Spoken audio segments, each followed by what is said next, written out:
Jeffrey Sachs is about to give a talk here in the European Parliament. Enjoy it. When the Soviet Union ended in 1991, the United States literally believed this is now a U.S. world and we will do as we want. The wars in the Middle East, Serbia, the wars in Africa, these are wars that the United States led and caused. And this has been true for more than 40 years. Europe has not had any foreign policy during this period that I can figure out. No voice, no unity, no clarity, only American loyalty. Please don't have American officials as head of Europe. Have European officials. Have a European foreign policy. You're going to be living with Russia for a long time, so please negotiate with Russia. Trump and President Putin will agree to end the war. If Europe does all its great warmongering, it doesn't matter. The war is ending. Not one word is told to the American people about anything, or to you, or by any of your newspapers these days. This idea that Putin's reconstructing the Russian Empire, this is childish propaganda. So the war started. What was Putin's intention in the war? I can tell you what his intention was. When Zelensky said in 7 days, let's negotiate, I know the details of this exquisitely. I flew to Ankara to listen in detail to what the mediators were doing. Ukraine walked away unilaterally from a near agreement. Why? Because the United States told them to. I begged the Ukrainians, and I had a track record with the Ukrainians. I advised the Ukrainians. I'm not anti-Ukrainian, I'm pro-Ukrainian completely. I said, save your lives, save your sovereignty, save your territory, be neutral. Don't listen to the Americans. I repeated to them the famous adage of Henry Kissinger, that to be an enemy of the United States is dangerous, but to be a friend is fatal. Above all, I want to welcome Professor Jeffrey Sachs. And today, Jeff is probably the person in the world to speak up for peace, everywhere for peace, which is all these things combined. And therefore, I'm very happy that you're here. And I'm here since 6 months in this parliament. And for somebody who worked for the UN, I was actually quite shocked to learn that this parliament speaks only about war. I think we have now to rethink what we want to do. And I hope the European Union will also come, because I'm pro-European Union, will come to realize that we have also to see how we seek peace and how we manage peace and how we create again a peaceful Europe. And Jeff might give us, for these things, some insight. Thank you very much. I've watched the events very close up in Eastern Europe, the former Soviet Union, Russia, very closely for the last 36 years. I was an advisor to the Polish government in 1989, to President Gorbachev in 1990 and 91, to President Yeltsin in 1991 to 1993, to President Kuchma of Ukraine in 1993-94. I helped introduce the Estonian currency. I helped several countries in former Yugoslavia, especially Slovenia. I've watched the events very close up for 36 years.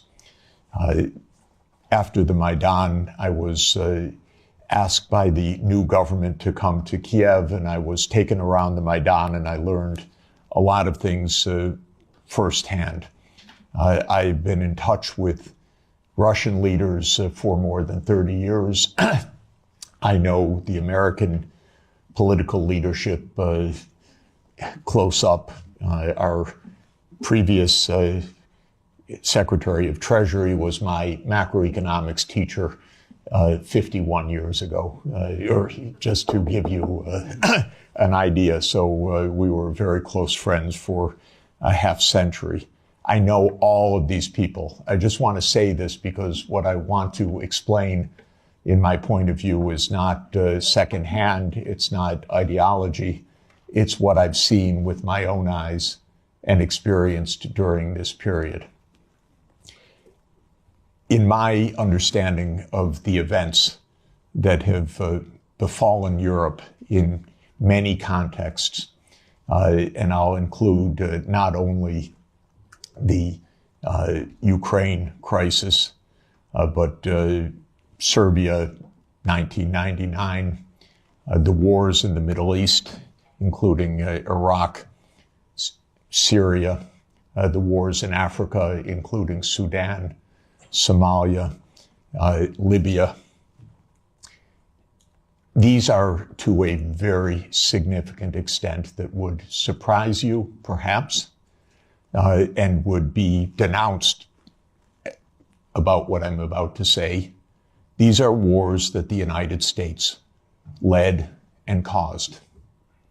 And this has been true for more than 40 years now.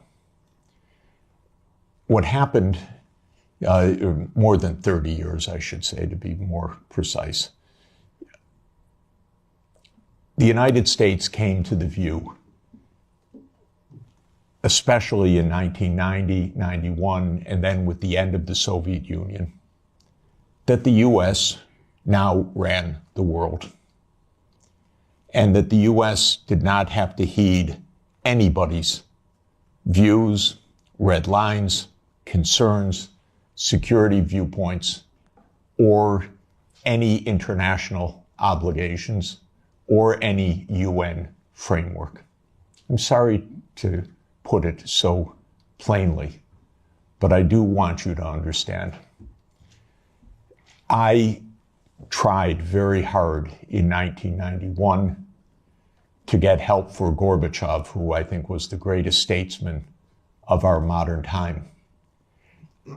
I recently read the archived memo of the National Security Council discussion of my proposal, how they completely dismissed it and laughed it off the table when I said that the United States should help the Soviet Union in financial stabilization and in making its reforms.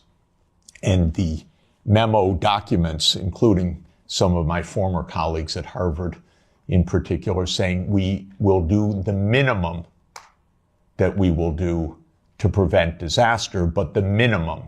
It's not our job to help. Quite the contrary, it's not our interest to help. When the Soviet Union ended in 1991, the view became even more exaggerated. And I can name chapter and verse, but the view was we run the show. Cheney, Wolfowitz, and many other names that you will have come to know literally believed this is now a U.S. world, and we will do as we want.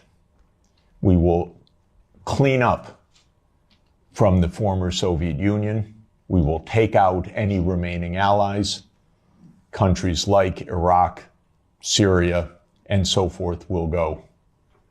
And we've been experiencing this foreign policy for now essentially 33 years. Europe has paid a heavy price for this because Europe has not had any foreign policy during this period that I can figure out. No voice, no unity, no clarity, no European interests, only American loyalty.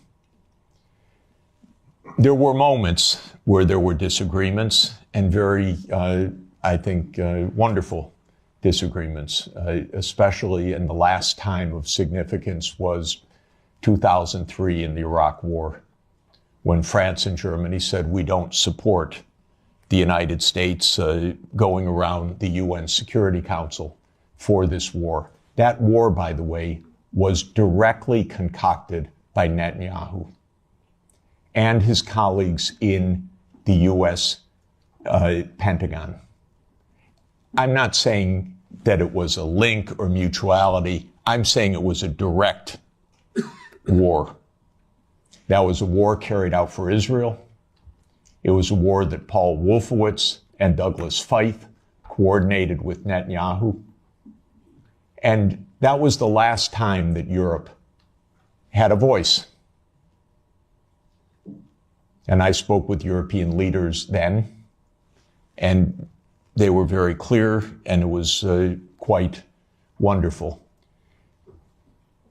Europe lost its voice entirely after that, but especially in 2008. Now, what happened after 1991 to get to 2008 is that the United States decided that unipolarity meant that NATO would enlarge somewhere from Brussels to Vladivostok, step by step. There would be no end to eastward enlargement of NATO. This would be the U.S. unipolar world. If you play the game of Risk as a child, like I did, this is the U.S. idea, to have the peace on every part of the board. Any place without a U.S. military base is an enemy, basically. Neutrality is a dirty word in the U.S. political lexicon. Perhaps the dirtiest word. At least if you're an enemy, we know you're an enemy. If you are neutral, you're subversive. Because then you're really against us, because you're not telling us. You're pretending to be neutral. So this was the mindset, and the decision was taken formally in 1994, when President Clinton signed off on NATO enlargement to the east. You will recall that in February 7th, 1991, Hans-Dietrich Genscher and James Baker III spoke with Gorbachev. Genscher gave a press conference afterwards where he explained, NATO will not move eastward. We will not take advantage of the dissolution of the Warsaw Pact. And understand that was in a juridical context, not a casual context. This was the end of World War II being negotiated for German reunification. And an agreement was made that NATO will not move 1 inch eastward. And it was explicit, and it is in countless documents, and just look up National Security Archive of George Washington University, and you can get dozens of documents. It's a website called What Gorbachev Heard About NATO. Take a look, because everything you're told by the U.S. is a lie about this. But the archives are perfectly clear. So the decision was taken in 1994 to expand NATO all the way to Ukraine. This is a project.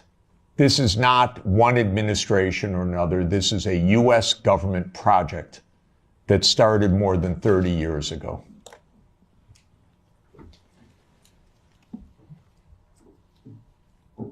In 1997, Zbigniew Brzezinski wrote The Grand Chessboard. That is not just musings of Mr. Brzezinski. That is the presentation of the decisions of the United States government explained to the public, which is how these books work. And the book describes the eastward enlargement of Europe and of NATO as simultaneous events. And there's a good chapter in that book that says, what will Russia do as Europe and NATO expand eastward?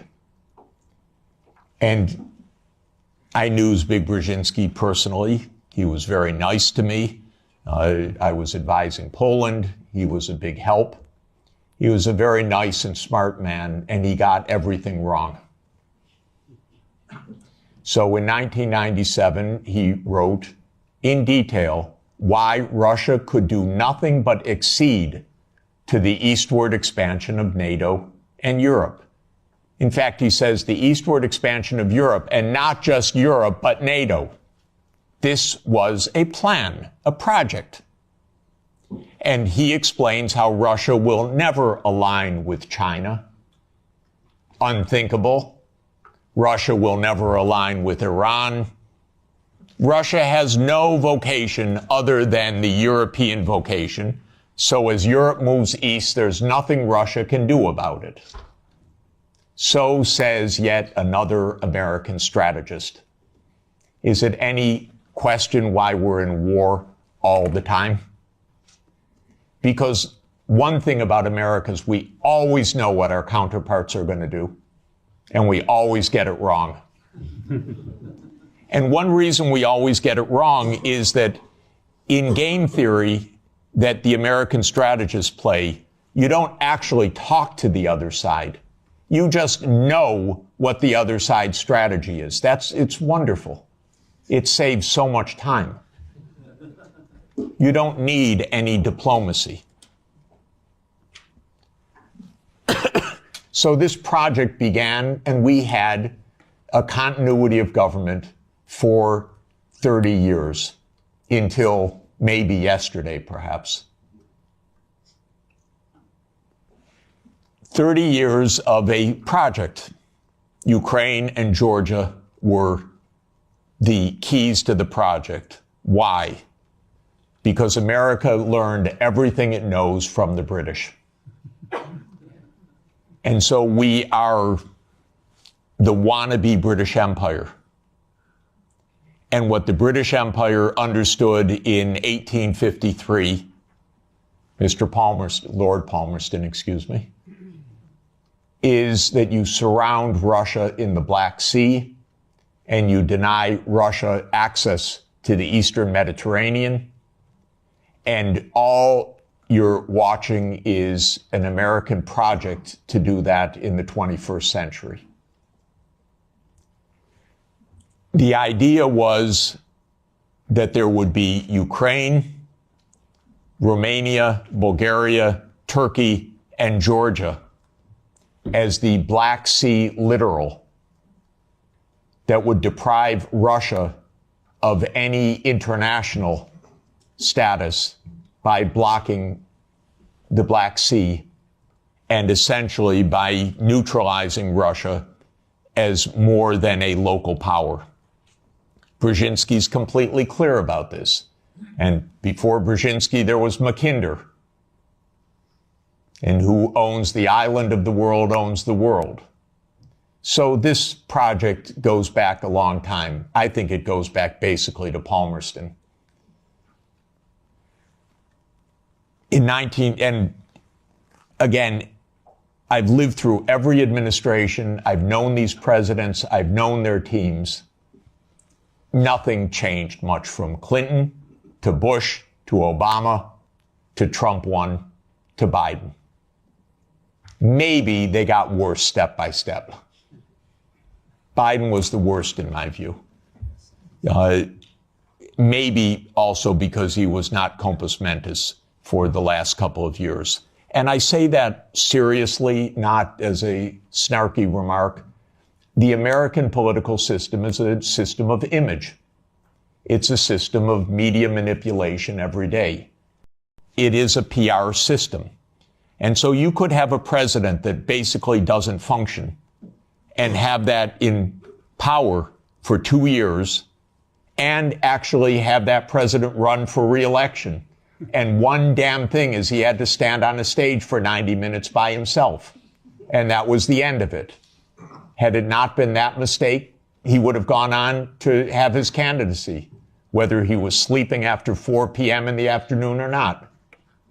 So this is actually the reality. Everybody goes along with it. It's impolite to say anything that I'm saying because we don't speak the truth about almost anything in this world right now.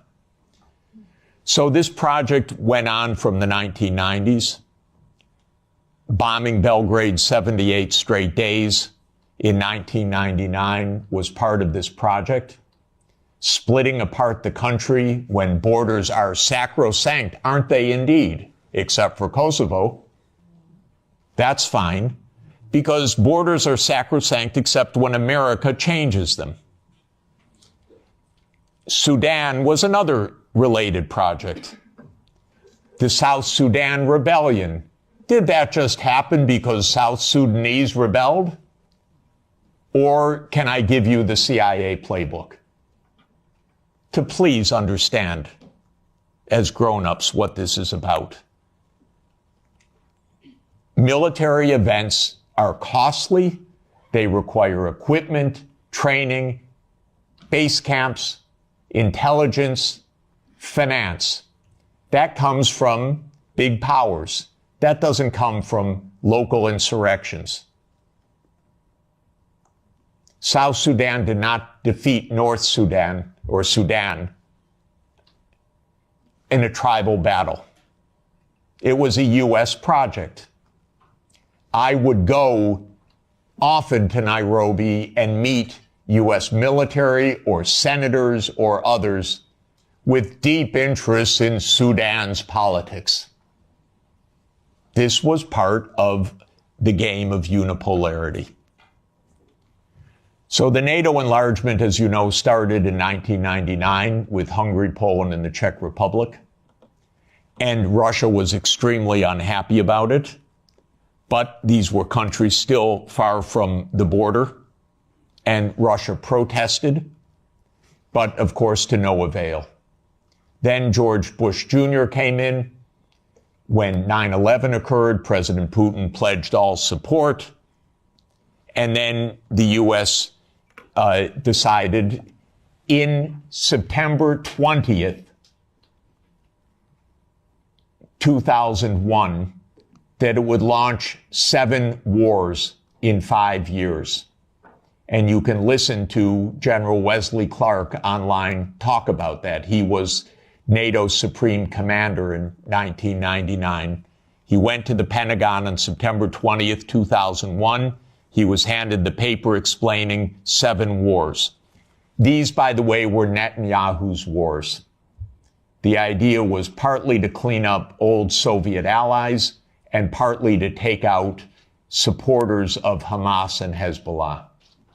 Because Netanyahu's idea was there will be one state, thank you, only one state. It will be Israel. Israel will control all of the territory. And anyone that objects, we will overthrow. Not we exactly, our friend, the United States. That's U.S. policy until this morning. We don't know whether it will change. Now, the only wrinkle is that maybe the U.S. will own Gaza instead of Israel owning Gaza.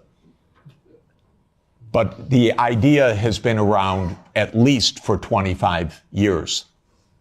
It actually goes back to a document called Clean Break that Netanyahu and his American political team put together in 1996 to end the idea of the two-state solution.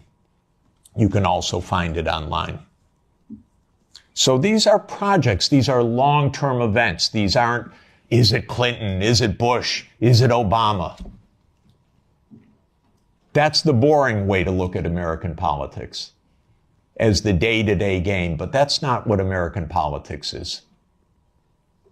So the next round of NATO enlargement came in 2004 with 7 more countries. The 3 Baltic states, Romania, Bulgaria, Slovenia, and Slovakia.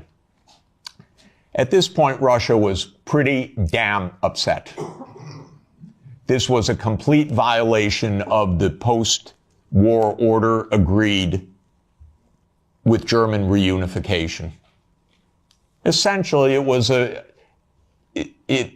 a fundamental trick or defection of the U.S. from a cooperative arrangement, is what it amounted to, because they believe in unipolarity.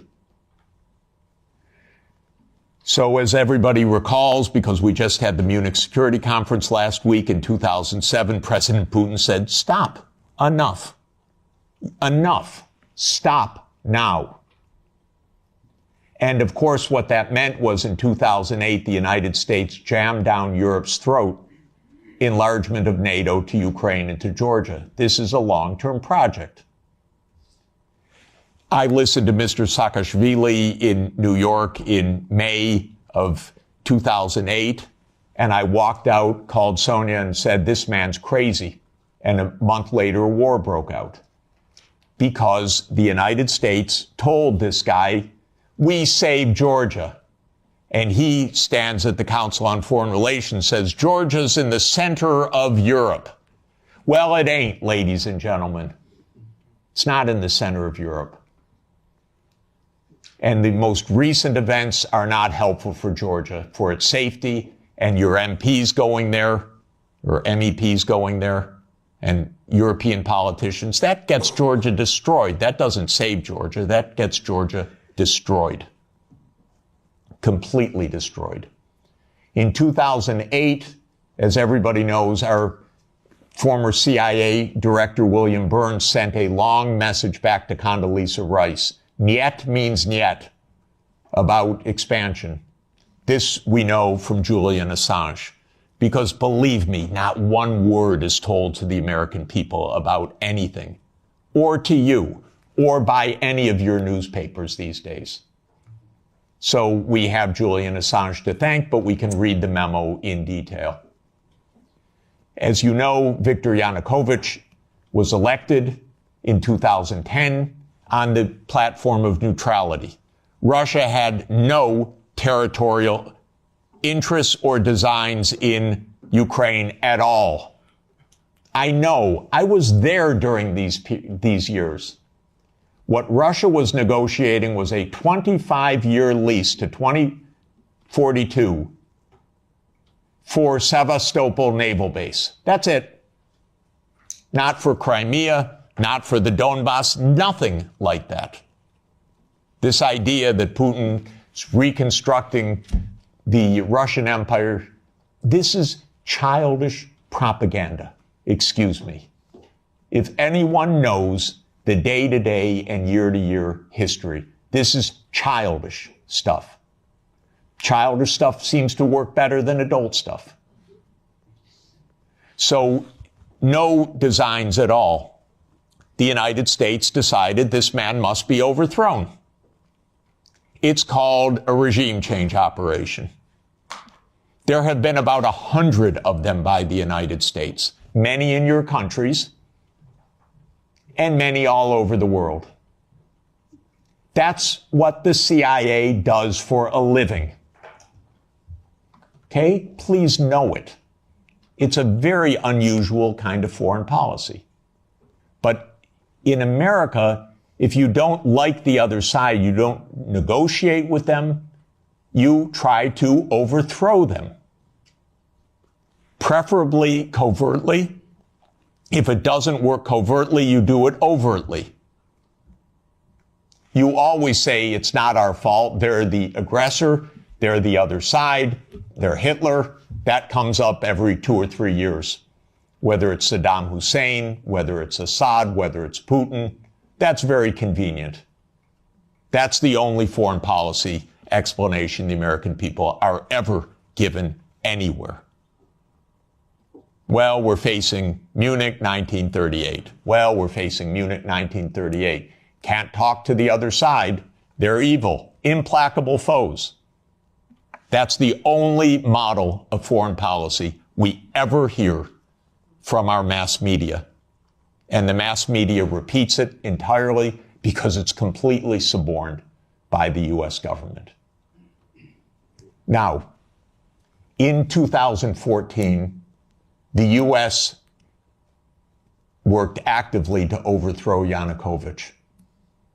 Everybody knows the phone call intercepted by my Columbia University colleague, Victoria Nuland, and the U.S. Ambassador Peter Piot. I can't remember if I told you this or if I only told Washington this, that when I talked to Jeff Feltman this morning, he had a new name for the UN guy, Robert Seri. Did I write you that this morning? Yeah, I saw that. He's now gotten both Seri and Ban Ki-moon to agree that Seri could come in Monday or Tuesday. Okay. So that would be great, I think, to help glue this thing and have the UN help glue it. And, fuck the EU. No, exactly. And I think we've got to do something to make it stick together, because you can be pretty sure that if it does start to gain altitude, the Russians will be working behind the scenes to try to torpedo it. You don't get better evidence. The Russians intercepted her call and they put it on the internet. Listen to it. It's fascinating. I know all these people. By the way, by doing that, they all got promoted in the Biden administration. That's the job. Now, when the Maidan occurred, I was called immediately. Oh, Professor Sachs, the new Ukrainian prime minister would like to see you to talk about the economic crisis. Because I'm pretty good at that. And so I flew to Kiev and I was walked around the Maidan. And I was told how the U.S. paid the money for all the people around the Maidan. Spontaneous, revolution of dignity. Ladies and gentlemen, please, where do all these media outlets come from? Where does all this organization come from? Where do all these buses come from? Where do all these people called in come from? Are you kidding? This is organized effort. And it's not a secret, except to citizens of Europe and the United States. Everyone else understands it quite clearly. Then came Minsk, and especially Minsk II, which, by the way, was modeled on South Tyrolean autonomy. And the Belgians could have related to Minsk II very well. It said there should be autonomy for the Russian-speaking regions in the east of Ukraine. It was supported unanimously by the UN Security Council. The United States and Ukraine decided it was not to be enforced. Germany and France, which were the guarantors of the Normandy process, let it go. And it was absolutely another direct American unipolar action with Europe, as usual, playing completely useless subsidiary role, even though it was a guarantor of the agreement. Trump won, raised the armaments. There were many thousands of deaths in the shelling by Ukraine in the Donbass. There was no Minsk II agreement. And then Biden came into office. And again, I know all these people. I used to be a member of the Democratic Party. I now am strictly sworn to be a member of no party, because both are the same anyway. And because this is, the Democrats became complete warmongers over time, and there was not one voice about peace, just like most of your parliamentarians, the same way. So at the end of 1991, Putin put on the table a last effort in two security agreement drafts, one with Europe and one with the United States. The U.S. put on the table December 15th, 2021. I had an hour call with Jake Sullivan in the White House begging, Jake, avoid the war. You can avoid the war. All you have to do is say NATO will not enlarge to Ukraine. And he said to me, oh, NATO's not going to enlarge to Ukraine. Don't worry about it. I said, Jake, say it publicly. No, we can't say it publicly. Say, Jake, you're going to have a war over something that isn't even going to happen? He said, don't worry, Jeff, there will be no war. These are not very bright people. I'm telling you. If I can give you my honest view, they're not very bright people. And I've dealt with them for more than 40 years. They talk to themselves. They don't talk to anybody else. They play game theory. In non-cooperative game theory, you don't talk to the other side. You just make your strategy. This is the essence of game theory. It's not negotiation theory. It's not peacemaking theory. It is unilateral, non-cooperative theory, if you know formal game theory. That's what they play. It started at the Rand Corporation. That's what they still play. In 2019, there's a paper by Rand, How Do We Extend Russia? Do you know they wrote a paper, which Biden followed, How Do We Annoy Russia?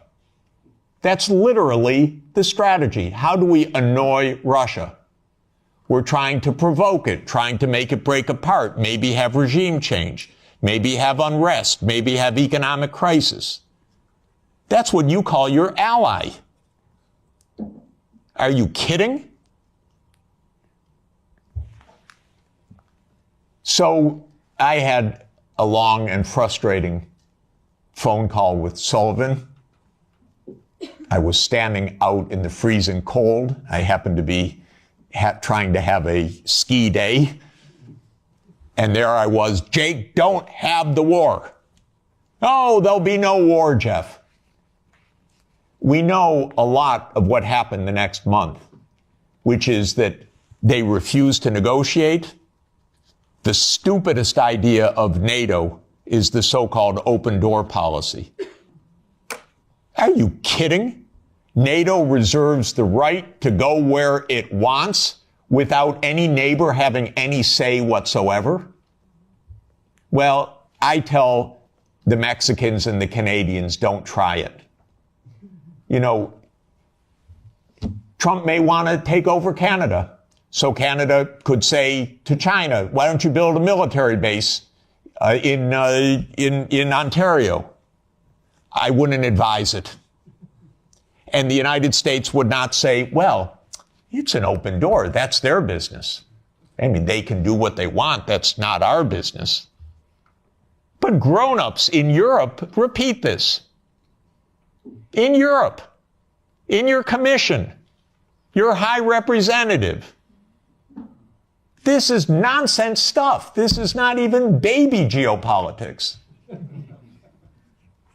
This is just not thinking at all. So the war started. What was Putin's intention in the war? I can tell you what his intention was. It was to force Zelensky to negotiate neutrality. And that happened within 7 days of the start of the invasion. You should understand this, not the propaganda that's written about this. Oh, that they failed and he was going to take over Ukraine. Come on, ladies and gentlemen, understand something basic. The idea was to keep NATO, and what is NATO? It's the United States, off of Russia's border. No more, no less. I should add one very important point. Why are they so interested? First, because if China or Russia decided to have a military base on the Rio Grande or in the Canadian border, not only would the United States freak out, we'd have war within about 10 minutes, but because the United States unilaterally abandoned the Anti-Ballistic Missile Treaty in 2002 and ended the nuclear arms control framework by doing so. And this is extremely important to understand. The nuclear arms control framework is based on trying to block a first strike. The ABM treaty was a critical component of that. The U.S. unilaterally walked out of the ABM treaty in 2002. It blew a Russian gasket.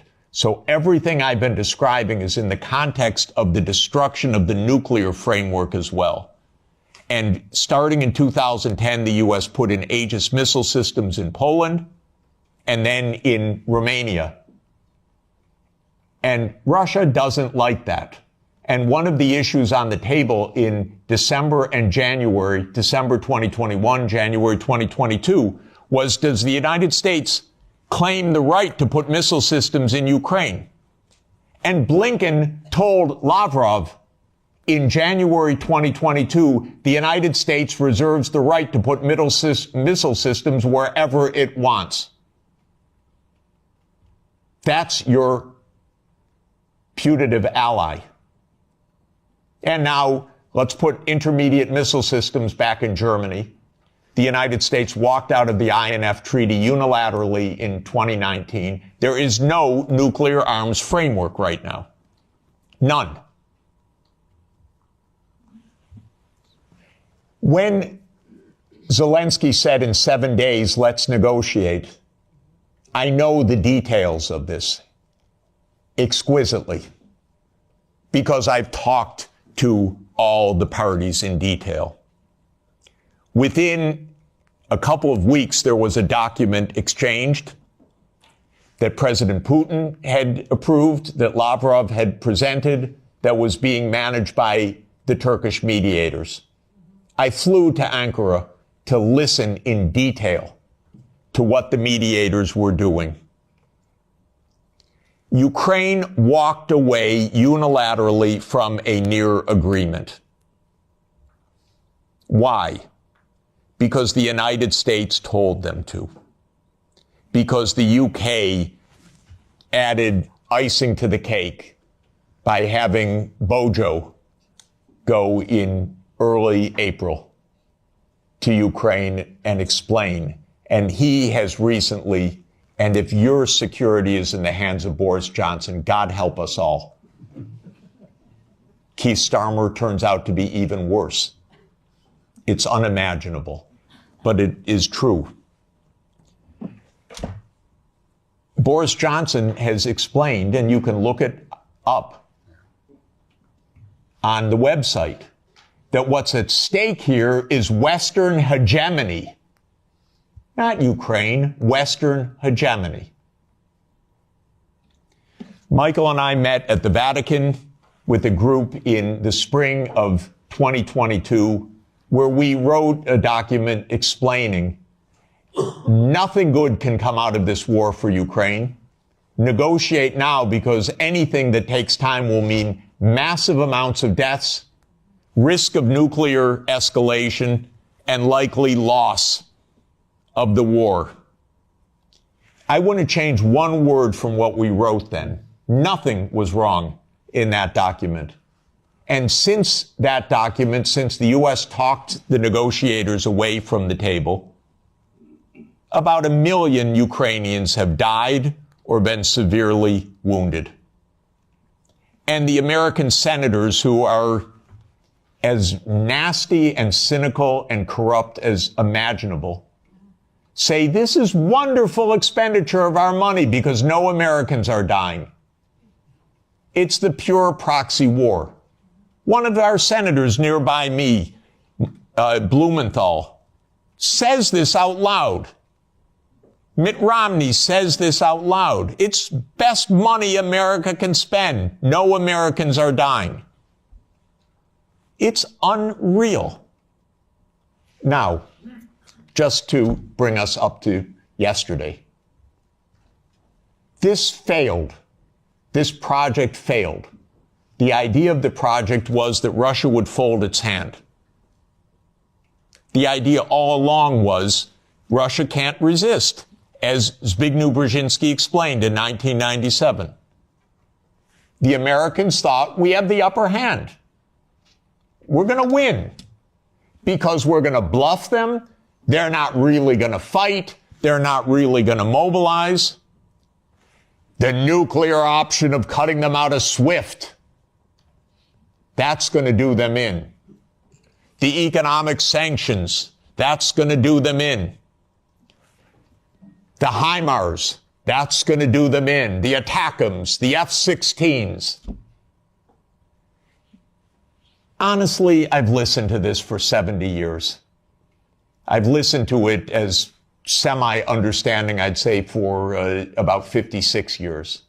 They speak nonsense every day. My country, my government. This is so familiar to me. Completely familiar. I begged the Ukrainians, And I had a track record with the Ukrainians. I advised the Ukrainians. I'm not anti-Ukrainian, I'm pro-Ukrainian completely. I said, save your lives, save your sovereignty, save your territory, be neutral. Don't listen to the Americans. I repeated to them the famous adage of Henry Kissinger, that to be an enemy of the United States is dangerous, but to be a friend is fatal.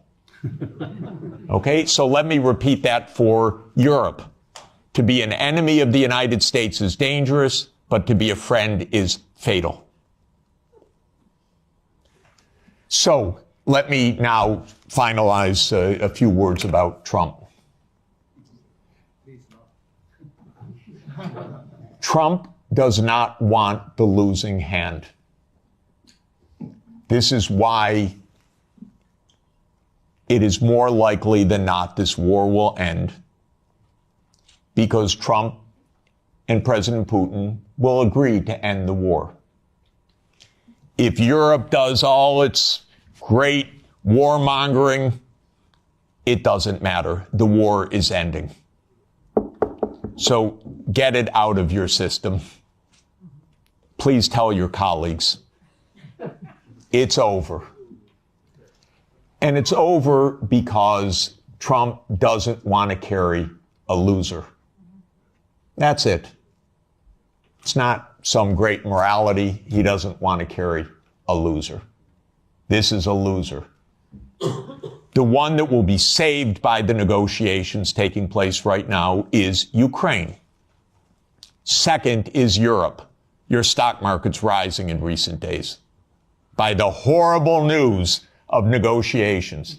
I know this has been met with the sheer horror in these chambers, but this is the best news that you could get.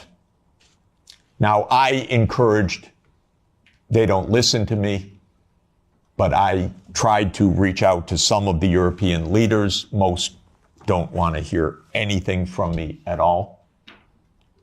But I said, don't go to Kiev. Go to Moscow. Discuss with your counterparts. Are you kidding? You're Europe. You're 450 million people. You're a $20 trillion economy. You should be the main economic trading partner of Russia. It's natural links. By the way, if anyone would like to discuss how the U.S. blew up Nord Stream, I'd be happy to talk about that.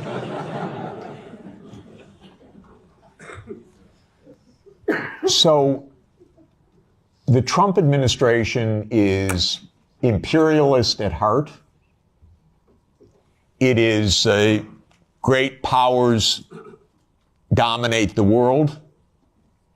It is we will do what we want when we can. We will be better than a senescent Biden, and we'll cut our losses where we have to. There are several war zones in the world, the Middle East being another. We don't know what will happen with that. Again, if Europe had a proper policy, you could stop that war. I'll explain how. But war with China is also a possibility. So I'm not saying that we're at the new age of peace, but we are in a very different kind of politics right now. And Europe should have a foreign policy.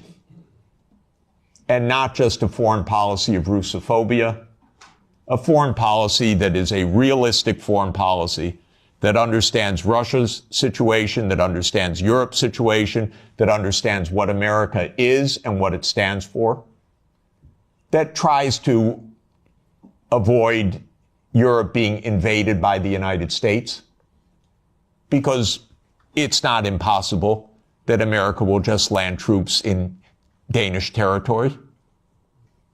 I'm not joking. And I don't think they're joking.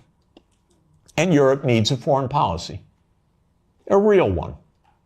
Not a, yes, we'll bargain with Mr. Trump and meet him halfway.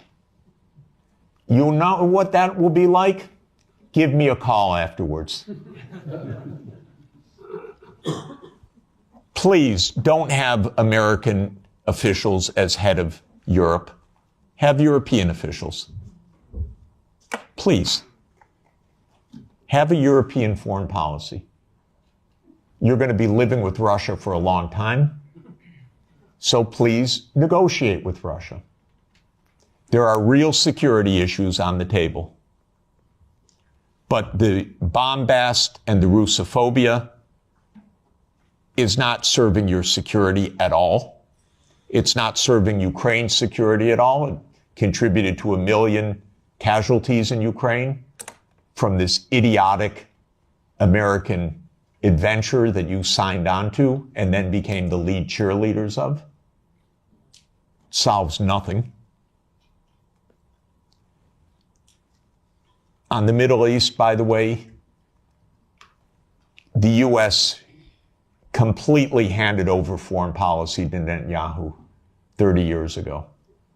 The Israel lobby dominates American politics. Just have no doubt about it.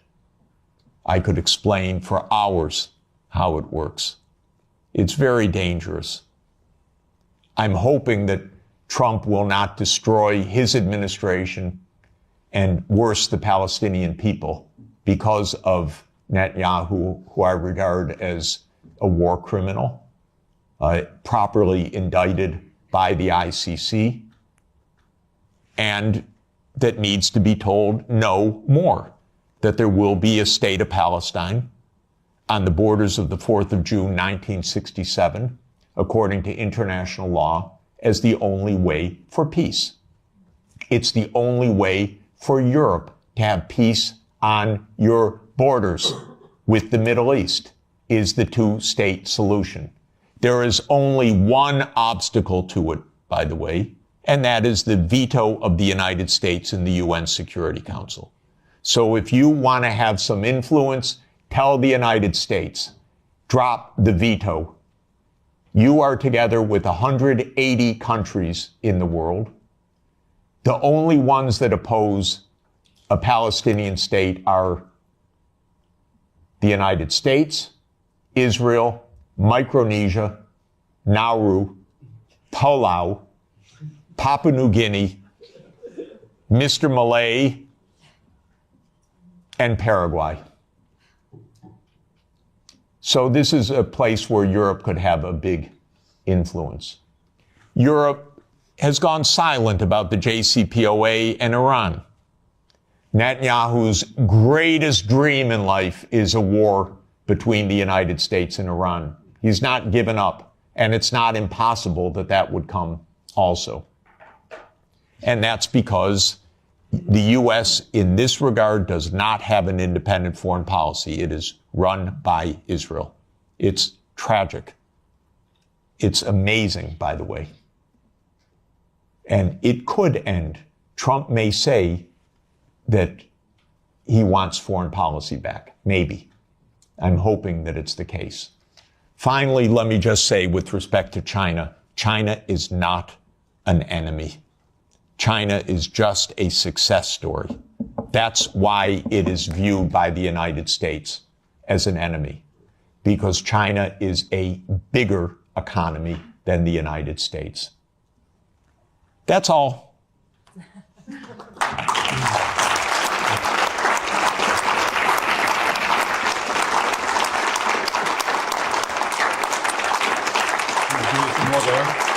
Thanks.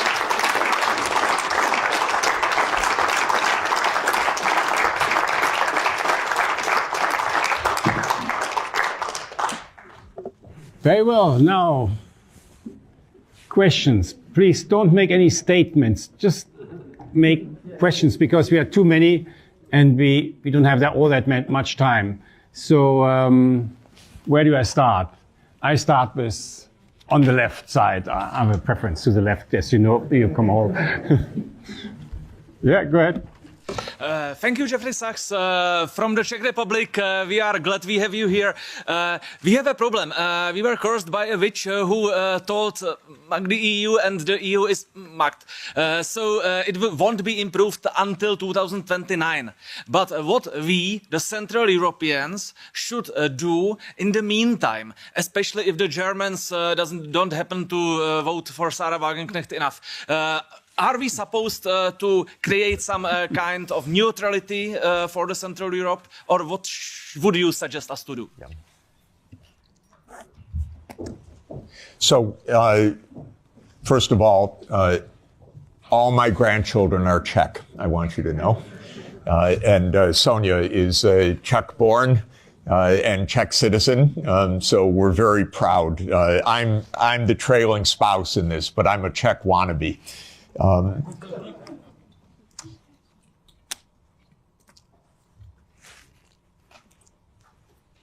Europe needs to have a foreign policy that is a European foreign policy, and it needs to be a realist foreign policy.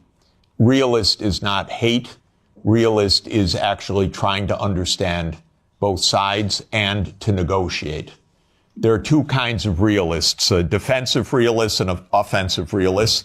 My dear friend John Mearsheimer, who is the offensive realist, we're very close friends and I love him, but I believe more than he does, you talk to the other side and you find a way to make an understanding. And so basically, Russia is not going to invade Europe. This is the fundamental point. It may get up to the Dnieper River. It's not going to invade Europe. But there are real issues. The main issue for Russia was the United States, because Russia, as a major power and the largest nuclear power in the world, was profoundly concerned about U.S. unipolarity from the beginning.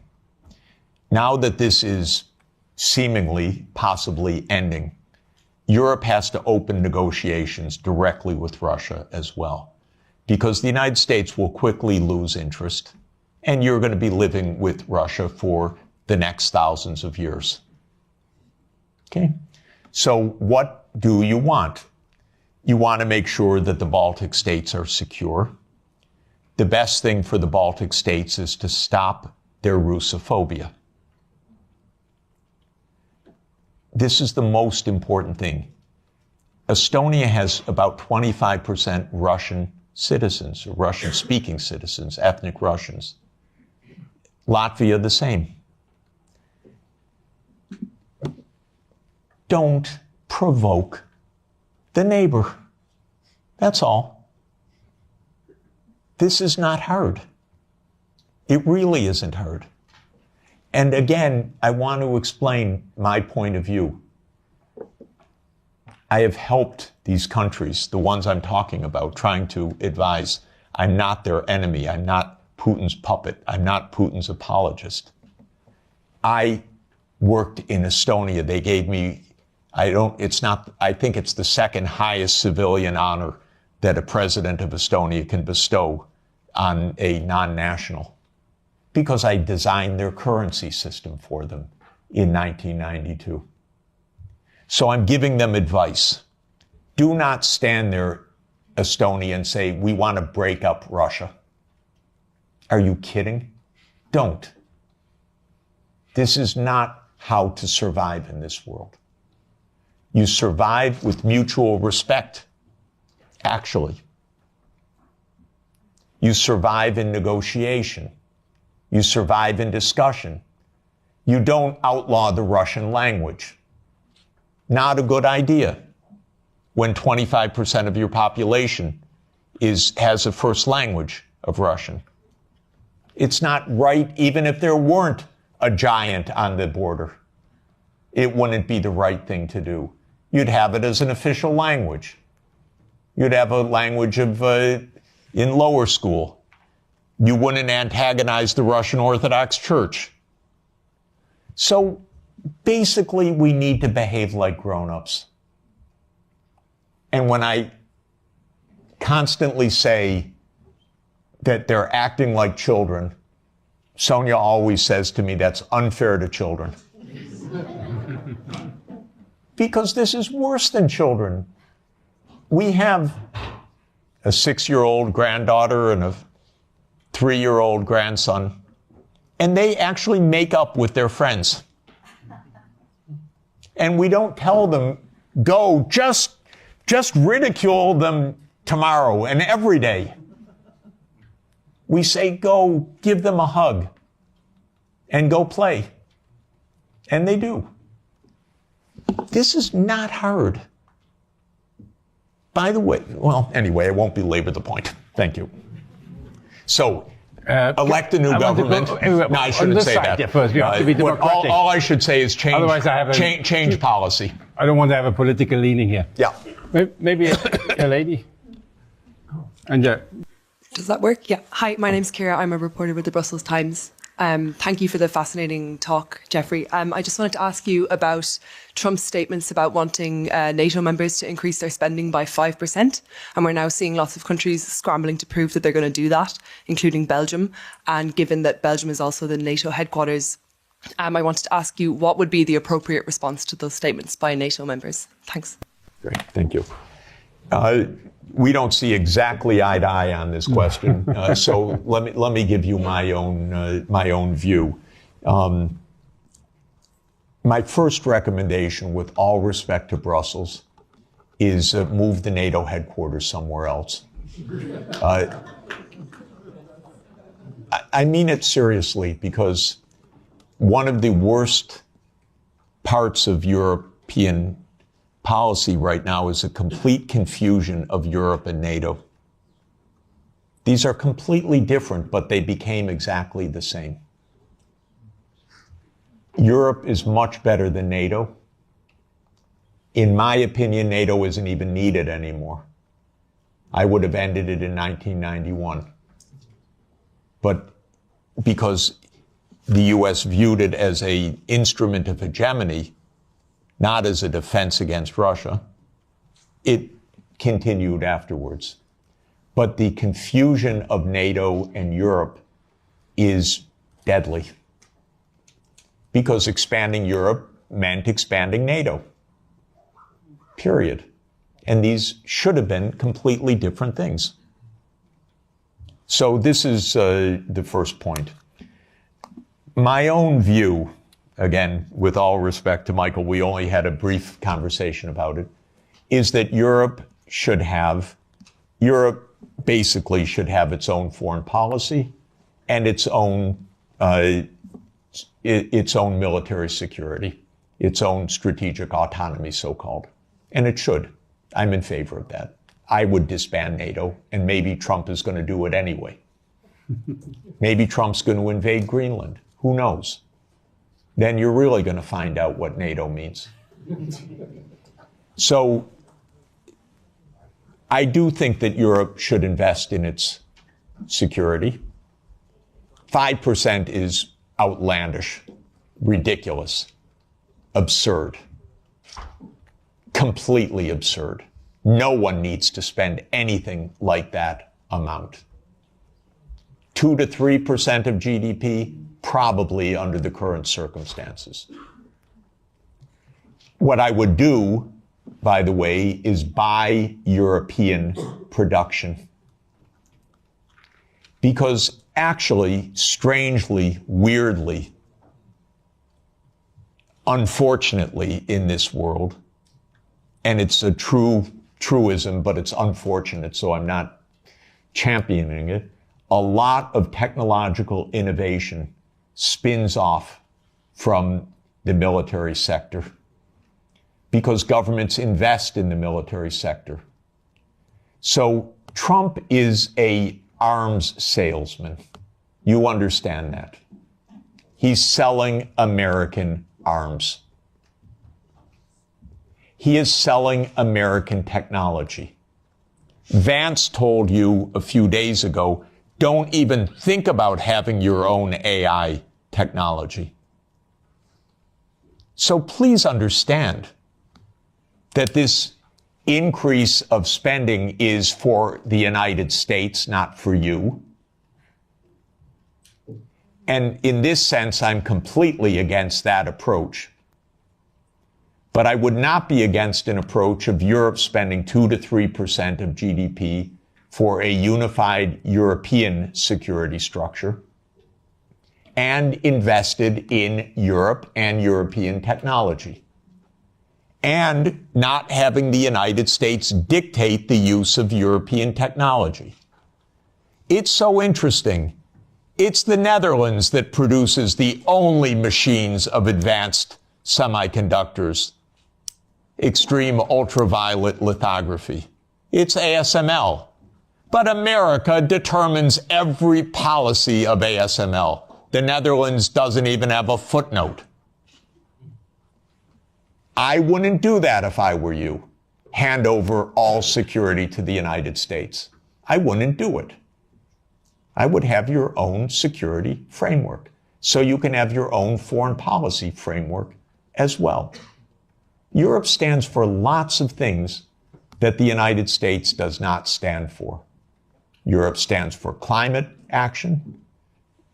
By the way, rightly so, because our president is completely bonkers on this. And Europe stands for decency, for social democracy as an ethos. I'm not talking about a party. I'm talking about an ethos of how equality of life occurs. Europe stands for multilateralism. Europe stands for the UN Charter. The US stands for none of those things. You know that our Secretary of State, Marco Rubio, canceled his trip to South Africa because on the agenda was equality and sustainability. And he said, I'm not getting into that. That is an honest reflection of deep Anglo-Saxon libertarianism. Egalitarianism is not a word of the American lexicon.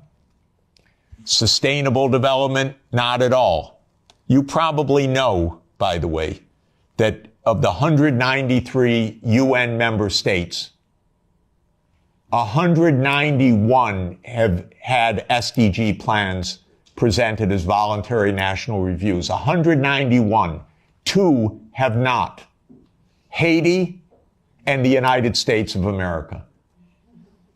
The Biden administration wasn't even allowed to say sustainable development goals. The Treasury had a policy not to say sustainable development goals. Okay, I mention all of this because you need your own foreign policy. I issue a report, 2 reports each year, one the World Happiness Report, and 18 of the top 20 countries, if I remember correctly, are European. This is the highest quality of life in the whole world. So you need your own policy to protect that quality of life. The United States ranks way down. And the other report, where's my colleague Guillaume? He's somewhere in the room. Here, there he is. Guillaume Lafortune is the lead author of our annual Sustainable Development Report. And almost all of the top 20 countries are European countries because you believe in this stuff. And that's why you're the happiest, except in geopolitics. But quality of life. So you need your own foreign policy, but you won't have it unless you have your own security. You just won't. And so, and by the way, 27 countries cannot each have their own foreign policy. This is a problem. You need a European foreign policy and a European security structure. And by the way, although Michael assures me it's dead, I was the greatest fan of OSCE and believe that OSCE is the proper framework for European security. It could really work. Okay, and afterwards, first. Thank you. No. Thank you very much. You are at the lunch, no? You can. Yeah, okay. Thank you, Professor. I'm from Slovakia, and my Prime Minister Robert Fico was almost shot dead because the opinions you had the similar with him. Yes, we are, as a Slovak government, of the few countries in the European Union, we are talking to Russians. 2 months ago, I was talking with Mr. Medvedev. In 2 weeks, I will be talking in Duma with Mr. Slutsky, who is the chairman of the Russian Foreign Affairs Committee in Moscow. Maybe my question is, what would you be your message to Russians in this moment? Because as I heard, they're on the victorious wave. They have no reason not to conquer the Donbass because that's their war aim. And what can Trump can offer to them to stop the war immediately? What would be the message for Russians from your side? Thank you very much. Lots of important things are now on offer and on the table, and I believe that the war will end quickly because of this, and this will be at least one blessing in a very difficult time. Exactly what the settlement will be, I think, is now only a question of the territorial issues. And that is whether it is the complete 4 oblasts, including all of Kherson and Zaporizhia, or whether it is on the contact line, and how all of this will be negotiated. I'm not in the room of the negotiation, so I can't really say more, but the basis will be there will be territorial concessions, there will be neutrality, there will be security guarantees for Ukraine, for all parties. There will be, at least with the U.S., an end of the economic sanctions. But what counts, of course, is Europe and Russia. I think that there are, and maybe there will be a restoration of nuclear arms negotiations, which would be extraordinarily positive. I think that there are tremendously important issues for Europe to negotiate directly with Russia. And so I would urge President Costa and the leadership of Europe to open direct discussions with President Putin, because European security is on the table. I know the Russian leaders, many of them quite well. They are good negotiators, and you should negotiate with them. And you should negotiate well with them. I would ask them some questions. I would ask them, what are the security guarantees that can work so that this war ends permanently? What are the security guarantees for the Baltic states? What should be done? Part of the process of negotiation is actually to ask the other side about your concerns, not just to know what they know as you think is true, but actually to ask, we have a real problem. We have a real worry. What are the guarantees? Well, I want to know the answers also. By the way, I know Minister Lavrov, for 30 years. I regard him as a brilliant foreign minister. Talk with him, negotiate with him, get ideas, put ideas on the table, put counter ideas on the table. I don't think all of this can be settled by pure reason because of oneself. You settle wars by negotiating and understanding what are the real issues, and you don't call the other side a liar when they express their issues. You work out what the implications of that are for the mutual benefit of peace. So the most important thing is stop the yelling, stop the warmongering, and discuss with the Russian counterparts. And don't beg to be at the table with the United States. You don't need to be in the room with the United States. You're Europe. You should be in the room with Europe and Russia. If the United States wants to join, that's fine. But to beg, no. And by the way, Europe does not need to have Ukraine in the room when Europe talks with Russia. You have a lot of issues, direct issues.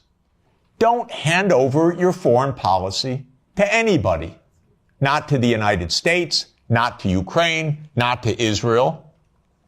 Keep a European foreign policy. This is the basic idea. Okay. You have one more.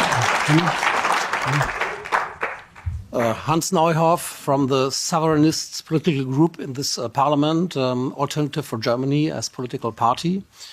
First of all, let me thank you, Mr. Sachs, for being here and sharing your ideas with us, and be assured that many of your ideas and of your colleague John Mersheimer have well been received by political groups here and have been integrated into our agenda. I widely share your views, yet there's one question regarding the historical account that you gave where I would like to go in some detail. And this concerns the beginning of NATO expansion. You reported from the website What Gorbachev Heard that there are many quotations from Genscher, for example, that NATO will not move 1 inch eastwards. Now, the 2+4 treaty has been signed in September 1990, right, in Moscow. So at that point in time, the Warsaw Pact still existed.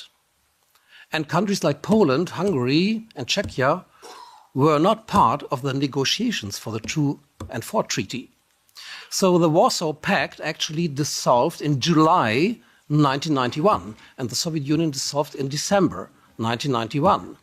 So nobody who was present in the negotiations could speak for Poland, could speak for Hungary, could speak for Slovakia, that they would not try to become member of NATO once the overall situation has changed. So the counter-argument, which we have to counter, is that it was on the will of these countries, of Poland, of Hungary, of Slovakia, that they wanted to join NATO because of the very history they had with the Soviet Union. And of course, Russia was still perceived in a way as a follower of the Soviet Union. So how do you counter that argument?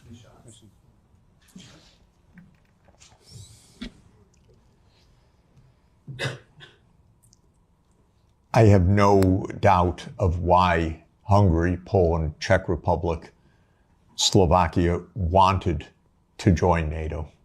The question is, what is the U.S. doing to make peace? Because NATO is not a choice of Hungary, Poland, Czech Republic, or Slovakia. NATO is a U.S.-led military alliance. And the question is, how are we going to establish peace in a reliable way? If I were making those decisions back then, I would have ended NATO altogether in 1991. When those countries requested NATO, I would have explained to them what our Defense Secretary William Perry said, what our lead statesman George Kennan said, what our final ambassador to the Soviet Union, Jack Matlock, said. They said, well, we understand your feelings, but it's not a good idea because it could provoke a new Cold War with Russia. So that's how I would have answered it. When those countries joined in the first wave, I don't think it was that consequential, in fact, except that it was part of a bigger project. And the project was spelled out already in 1994. There's a very good book by Jonathan Haslam, Harvard University Press, called Hubris, which gives a detailed historical documentation of step-by-step what happened. And it's really worth reading. So this is now, but the point I would really make is that Ukraine and Georgia were too far. This is right up against Russia. This is in the context of the complete destabilization of the nuclear framework. This is in the context of the U.S. putting in missile systems on Russia's borders. If you listen to President Putin over the years, probably the main thing, if you listen carefully, that he's concerned about is missiles 7 minutes from Moscow, is a decapitation strike. And this is very real. The U.S. not only would freak out, but did freak out when this happened in the Western Hemisphere. So it's the Cuban Missile Crisis in reverse. And fortunately, Nikita Khrushchev did not stand up and say, open door policy of the Warsaw Pact. We can go wherever we want. Cuba's asked us, it's none of America's business. What Khrushchev said is, war, my God, we don't want war. We end this crisis. We both pull back. That's what Khrushchev and Kennedy decided in the end. So this is the real consequential. Russia even swallowed with a lot of pain the Baltic states, Romania, Bulgaria, Slovakia, and Slovenia. It is Ukraine and Georgia. And it's because of geography. It's because of Lord Palmerston. It's because of the First Crimean War. It's because of the missile systems that this is the essence of why there was this war.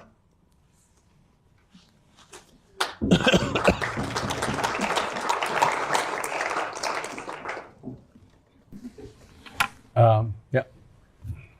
Is there anybody else? Because then we maybe close. What, you want to be the last one? Oh, no, I see. Which one? Oh.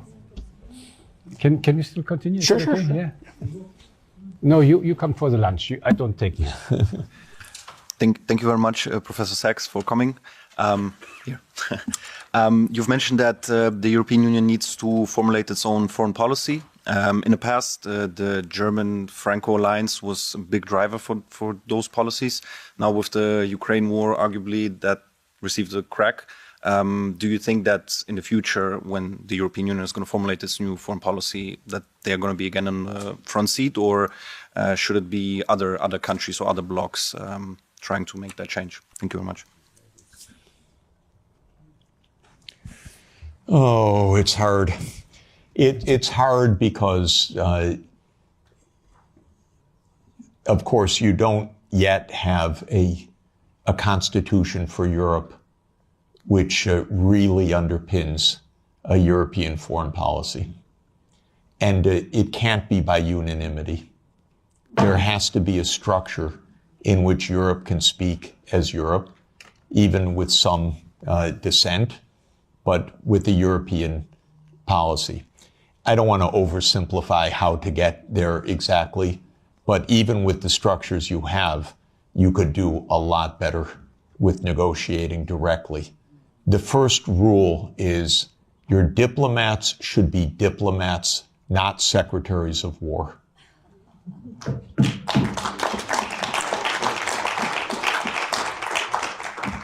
Honestly, that would go halfway, at least, to where you want to go.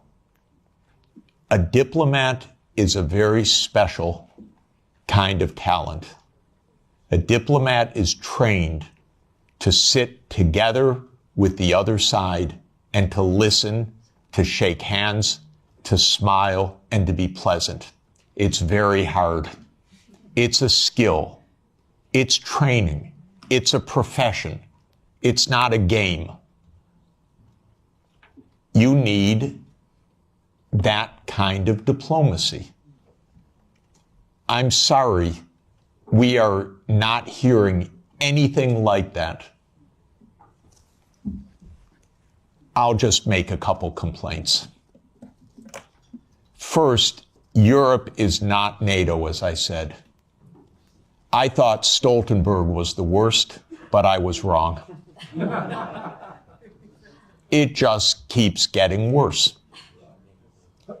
Could someone in NATO stop talking, for God's sake, about more war?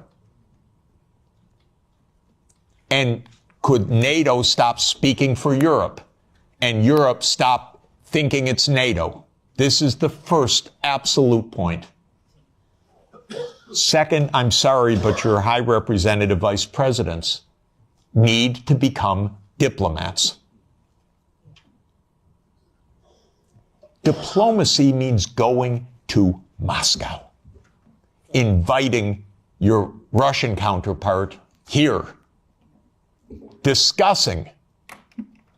This doesn't happen till now. So this is really my point. Now, I believe that Europe should become more integrated and more unified in the years ahead. I'm a strong believer in subsidiarity. So we were discussing, I don't think housing policy is really Europe's main issue. I think this can be handled at the local level or at the national level. I don't see it as a European issue, but I don't see foreign policy as being a 27 country issue. I see it being as a European issue. And I see security being at a European level. So I think things need to be readjusted, but I'd like to see more Europe for truly European issues and maybe less Europe for things that are properly subsidiary to Europe at the national and the local level. And I hope that such an evolution can take place. You know, when the world talks about great powers right now, they talk about US, Russia, China. I include India.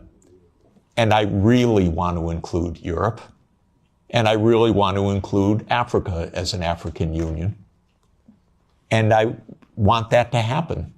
But you'll notice on the list, Europe doesn't show up right now. And this is because there is no European foreign policy. Mm-hmm. Okay. Maybe after you, one more, and then when I close. Is there anybody who wanted? I would prefer a woman, actually. If I'm you're there. Yes. You wanted? No, first no. This gentleman, and then you close, huh? Okay. Sorry for this one. It's Thank you very much, and thank you very much, Professor, for this very courageous speech, very clear speech also that you made. I'm an MEP from Luxembourg. My question is the following. What are the long-term consequences of this lost war? We lost the war, now we have an uncertain future for NATO. We have also clearly, and you refer to it, the marginalization of Europe. We have a strengthening of the BRICS countries, which can be rivals in many respects. So will there be a future for a collective West over the next 20 or 30 years? Thank you very much. I don't believe there is a collective West. I believe that there is a United States and Europe that are in some areas in parallel interests and in many areas not in parallel interest. I want Europe to lead sustainable development, climate transformation, global decency. I believe if the world looked more like Europe, it'd be a happier, more peaceful, safer world. And longevity and better food, by the way. But just saying, in any event, Europe has a vocation that is rather different from the American tradition and, frankly, from the Anglo-Saxon tradition, because it's been 200 years of Anglo-Saxon hegemony or aspirational hegemony. The British still believe they run the world. It's amazing what nostalgia means. They don't even stop. It's almost like a Monty Python skit, actually. But in any event, where was I? I'm thinking of Monty Python when the knight gets all his limbs cut off and says, "Everything's fine, I'm victorious." That's Britain, unfortunately. And so it's really terrible. So no, I don't believe in the collective West. I don't believe in the global South. I don't believe in, all these geographies don't even make sense because I'm actually, I look at maps a lot and the global south is mostly in the north, and the west is not even west. And so I don't even understand what this is about. I do believe that we could be in a true age of abundance if we got our heads on straight. We're in the biggest technological advance in human history. It's truly amazing what can be done right now. I marvel at the fact that somebody who knows no chemistry won the Nobel Peace Prize for chemistry because he's very good at deep neural networks, a genius, Demis Hassabis. They figured out protein folding, that generations of biochemists spent their whole lives on. And now DeepMind figured out how to do it, by the thousands of proteins. We have friends that spent their entire life on one protein, brilliant friends. And now what we can do. So if actually, and same with renewable energy, as everybody knows, the price has come down by more than 2 orders of magnitude, the costs. We could transform the planet. We could protect the climate system. We could protect biodiversity. We could ensure every child gets a good education. We could do so many wonderful things right now. And so what do we need to do that? In my view, we need peace, most importantly. And my basic point is there are no deep reasons for conflict anywhere. As every conflict I study is just a mistake. We are not struggling for Lebensraum. That idea that came from Malthus and that became a Nazi idea was always a wrong idea. It was a mistake, a fundamental intellectual mistake.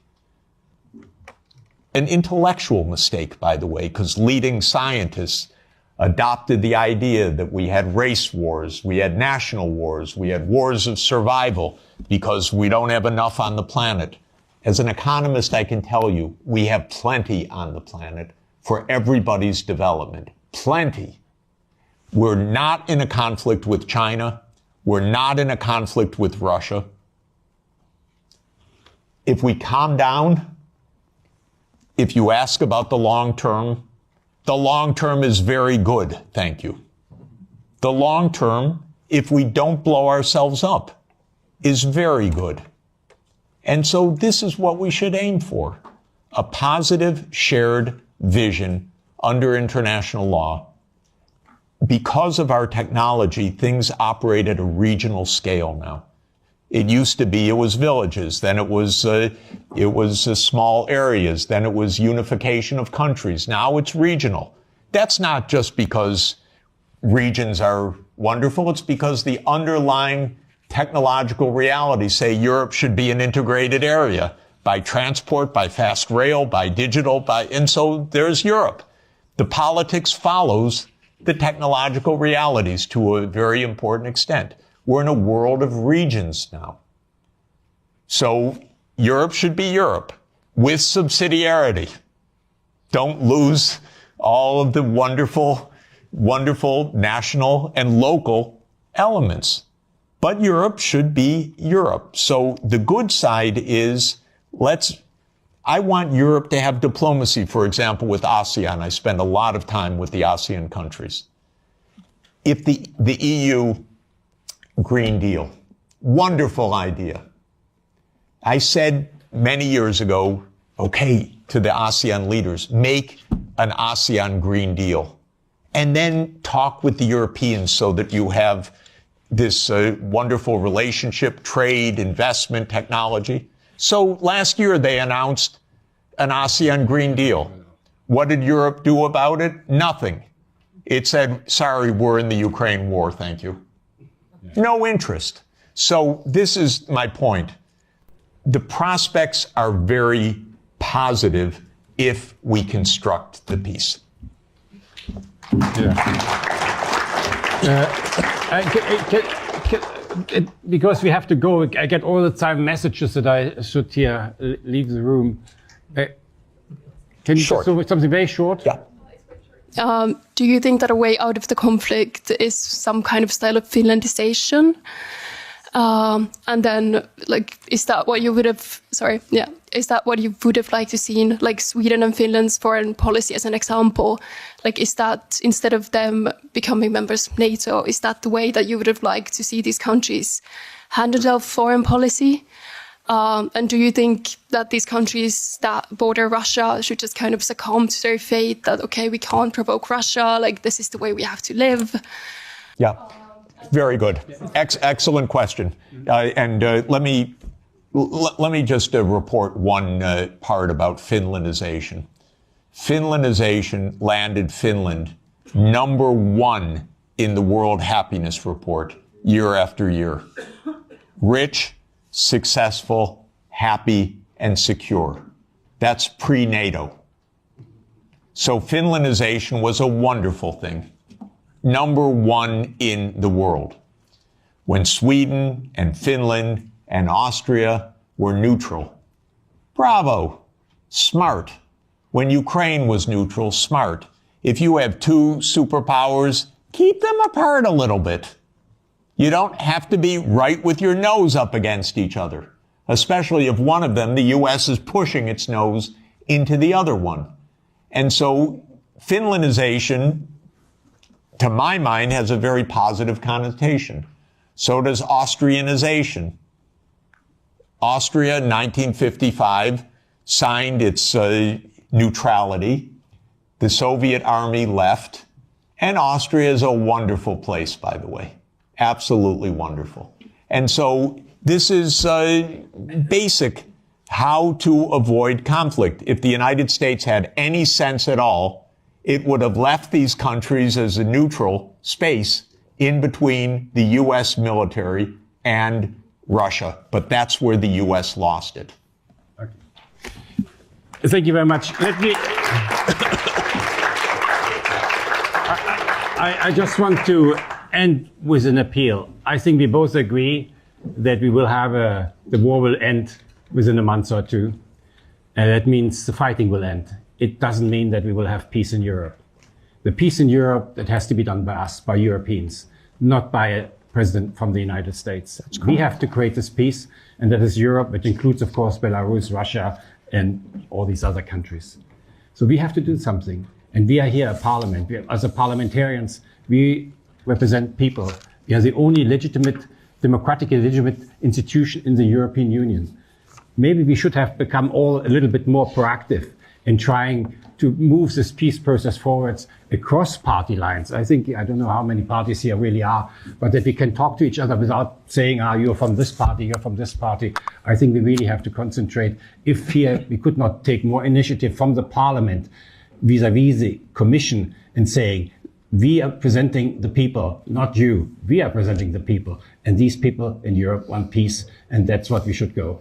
So maybe this is the beginning of one. We will make every month, I will organize with my colleagues the same thing here about different topics, which were all around it. And we hope that this one we get a discussion that is different what we have in the plenum, where we basically don't have a discussion, but that we have a discussion also across the party, and invite also people from other political parties. We don't bite anybody. Let's discuss it. In the end, we all want the same peace for the next generation. And I have plenty of children and grandchildren, you too. And that's what we need. Okay, thank you very much, Professor Sachs.